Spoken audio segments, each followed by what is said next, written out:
All right, hi, good morning. And we will be talking about the reciprocal function family. Okay, so since we learned about last time, inverse variations actually have a unique relationship in that as one variable increases, the other one decreases, and vice versa. And what we're going to do is look at that today in the form of the actual graph on the coordinate plane. Okay, so we'll be looking at reciprocal functions. So right off the bat, you've seen a ton of this last semester where we've all talked about what A, H, and K do. So you guys should know this stuff by the back of your hand. Okay, so you're probably already mouthing out what A does. This controls the stretch, the shrinkage, oh, maybe I should use an H. Shrink, there we go. And reflection. And this one's going to be confusing across the x-axis. Okay, a lot of people are going to look at that, and when they see the reflection, they're going, oh, that's like a reflection across the y-axis. No, you have to understand this is a reflection across the x-axis, because if you remember, if you make it negative, okay, it's going to reflect across the x-axis. Now, stretching happens when A is greater than 1 and shrinkage happens when A is less than 1. So let me bring that down a little bit. Let's go, boom. Let's bring that up. There we go. Okay. All right, so there's all the controls for A. So that's the really cool part about it. So A does all of that. Okay, to the graph. Okay, now H, if you remember, is kind of backwards because of the minus thing. Now, when you see it in Desmos, when we go to Desmos in a little bit, you're going to see H being positive, and I want you to understand, think of it as just the reverse. So it controls it reverse. So H controls the left to right motion of the graph. Okay, and it is backwards. You have to think of it as backwards. It's very important to think that way. And K, we all know, controls the vertical shift,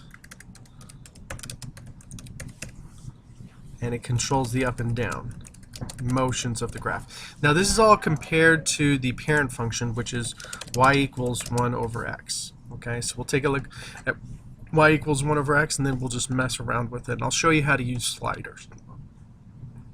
Okay, so here we are at Desmos. I've already got the graph all set up, and I'm going to zoom out a little bit so you can see it. Let's zoom out a little bit more. There we go.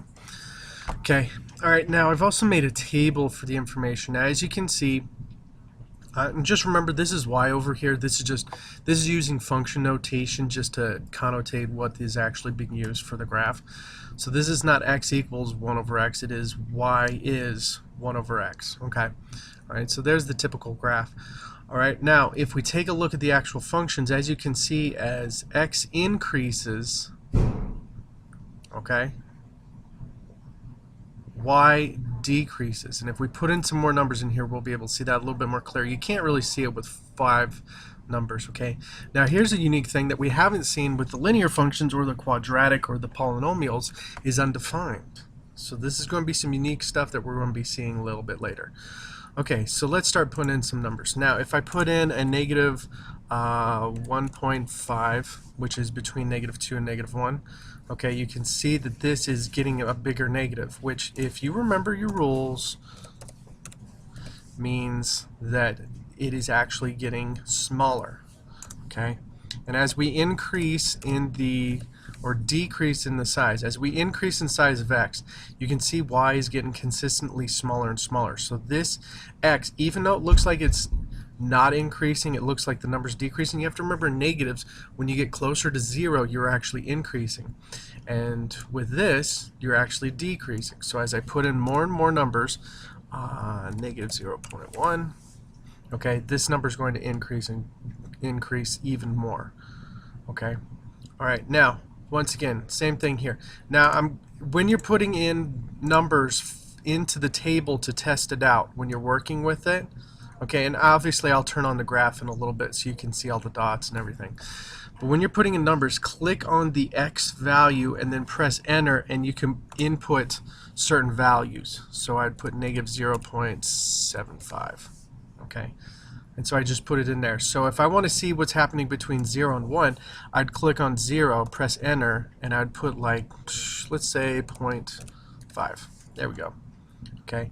Now, if I wanted to see a number between 0 and 0.5, I would have to go back to 0, press enter, and put 0.75. Okay. And as you can see, whoa, shoot, that's not between. Good night. And do I know my math? I don't think I do. There we go. You can. The reason why I knew that that was wrong, because if you go back and see this, as I get closer to 0, this number should be going up, because I'm decreasing an X value by going this way, but I'm actually going down. So that's an issue. So that's how I knew I did something wrong. So that's a good way to check your work. Okay, let's make this 0.1. And as you can see, as X decreases in value, Y increases. Okay, and you can mess around with it and put in a whole ton of values. Okay, now let's take a look at the ever anticipated graph of a rational function. And there it is.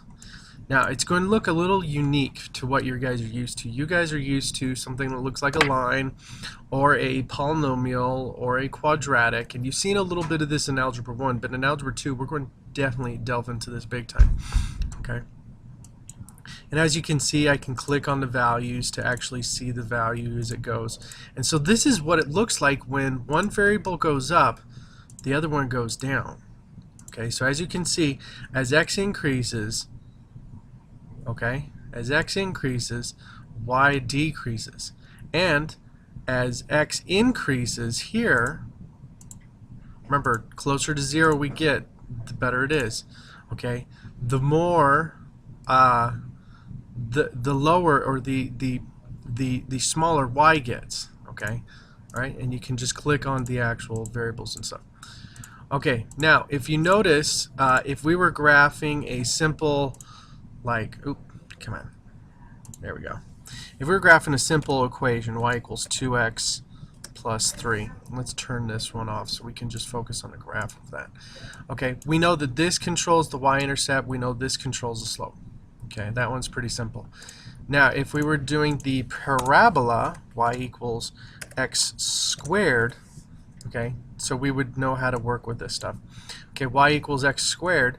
Okay, we know that the point being controlled, and we can move it so we can graph it anywhere we want, is this point right here. It's the vertex. This point on this one, we would actually be controlling the y-intercept, and then a second point, because remember, the rule of geometry is to make a line you need 2 points. So we need the slope and we need the y-intercept. This one, we just need to know the vertex form, and we've got it all down. But on this one, where is that point?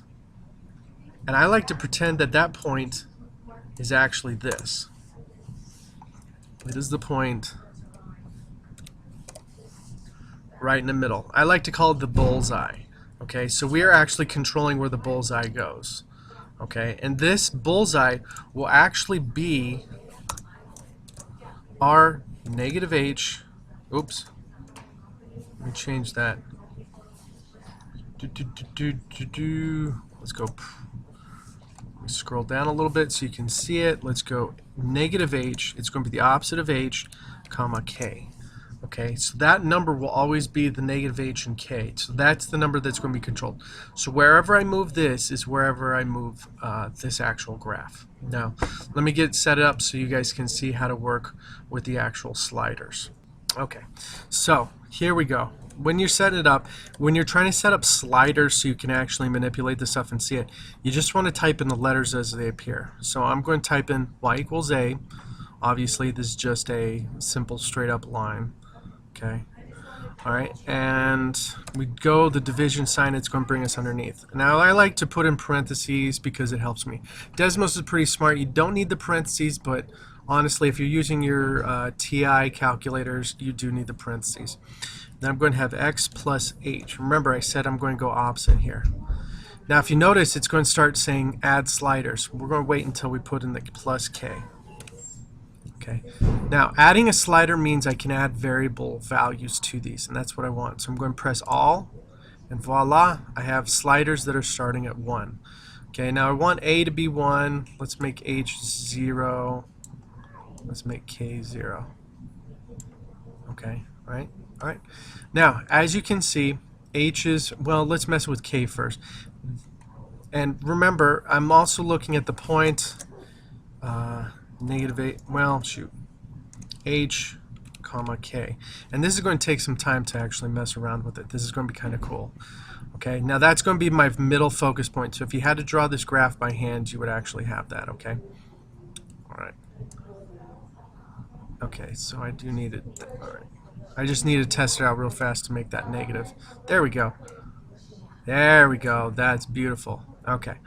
All right, so as I make H positive, okay, it's going to move to the left. It's going to give the illusion of moving to the left. Okay? As I make H negative, it's going to give the illusion of moving to the right. Now remember, I said it's going to give the illusion of moving to left or right because you're actually increasing in values and decreasing in values. So that just changes how it looks. Okay? And remember, if you want, now since I've designated H and K as sliders, when I type in a point that I want to look at, I could just type it in and they go there. This point is controlled by these sliders as well as this graph. Okay? All right, so that moves it left and right, so that definitely does the opposites, okay? All right, now with K, I'm going to move it up and down, okay?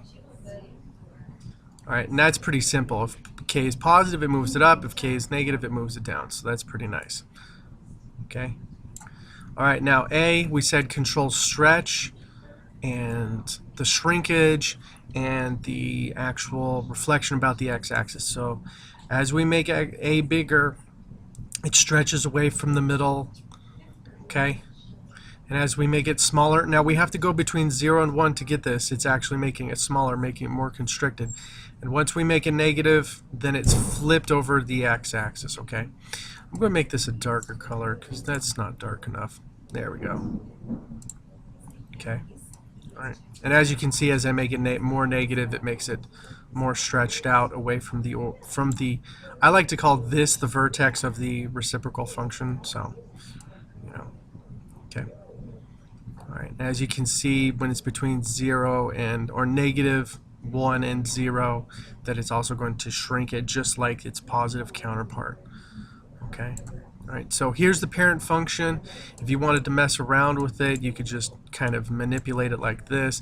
And this is the point that is actually, this we'll talk about later as the intersection of some things called asymptotes. Okay, so as you guys are taking a look at this stuff and just working with it, just remember that when you're looking at each part of the graph, that you can easily, if, once again, let's say the mysteries of the world were to unleash, you know, upon the world, untold horrors or something, and we lost all electricity and you didn't have Desmos anymore, that you could just draw a graph just by knowing this information right here. Okay, and just so you know, just to cover all the vocab words, each one of these is called a branch. So the branches are these parts, okay? And the branches are the inverse variation relationships, okay? And that's it for the reciprocal function family. I'll talk to you guys later. Bye.